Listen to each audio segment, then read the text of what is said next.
Alloh taologa yana ham yaqin bo'lish, qurbat hosil qilish uchun nafl zikrlarni qilish yo'lga qo'yilgan.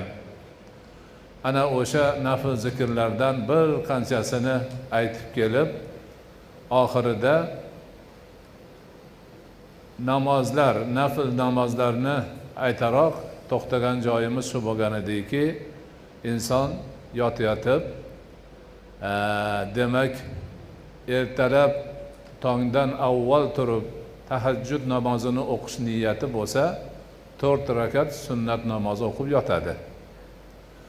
Turishga niyati yo'q, odatlanmagan bo'lsa, oxirgi namozi vitr namozi bo'lishi kerak.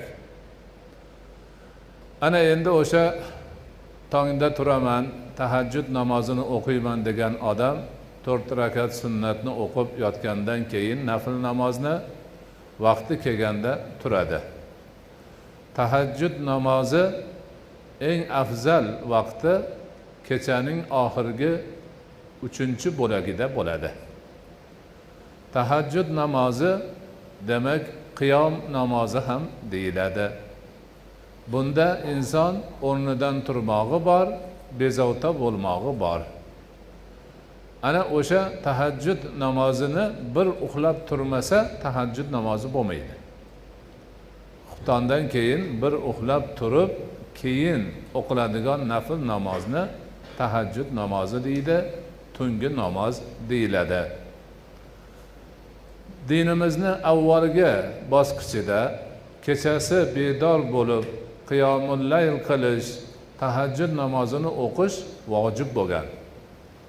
Qur'oni Karimdan oyat tushib, Rasul akram alayhisolatu vassalomga xitob qilib, qumul layla, kechani bedor qoyim bo'lib o'tqiz degan buyruq bo'lgan. Hamma ana o'sha buyruqqa amal qilib kechasi namoz o'qigan. 1 yil muddatdan keyin Alloh taolo o'zi har bir narsani bilib turganligini e'lon qilib, bu ish endi ixtiyoriy nafl ibodatga aylanganligini e'lon qilgan. Shu bilan Alloh taolo xohlasa bandalariga ko'p narsalarni buyurib qo'yishi mumkinligini, lekin u mehribon zot bandalariga toqatlaridan tashqari narsani buyurmasdan yengil buyruqlarni qilib, ularni ko'proq savob olish yo'llarini o'zi ko'rsatib berganligini mana shu tajribada bayoni kelgan. Ana Alloh subhanahu va taolo Qur'oni Karimda auzu billahi minash shaytonir rojim va minal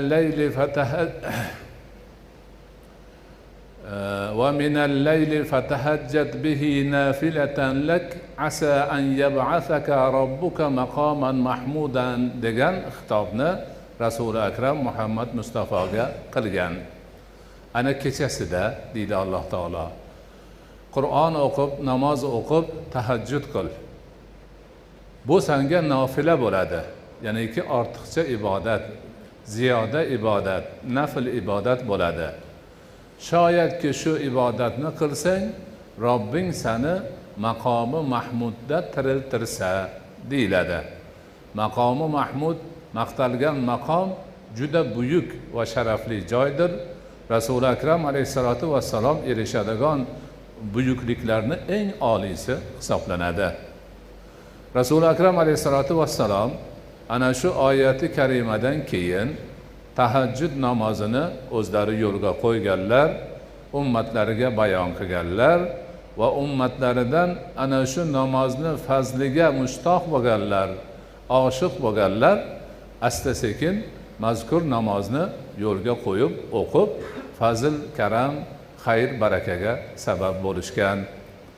Rasululloh alayhisolatu vassalom o'zlarining hadislarida tahajjud namozini juda maqtab, foydasi ko'pligini nima qilganlar? Bayonini qilganlar. Sizlarga tahajjud namozini o'zingizga lozim tuting. Bu namoz Alloh taologa qurbatdir. Gunohlarni yuvuvchidir.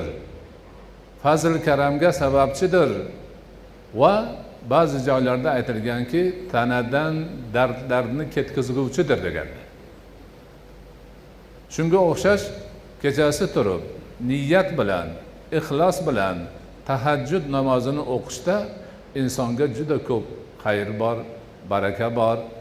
Alloh taologa qurbat bo'lishning oson yo'li bor, yaqin bo'lishning oson yo'li bor. Fazilatlar juda ham ko'p. Mana shu namozni o'qish nihoyatda fazilatli. Kim xohlasa buni qiladi.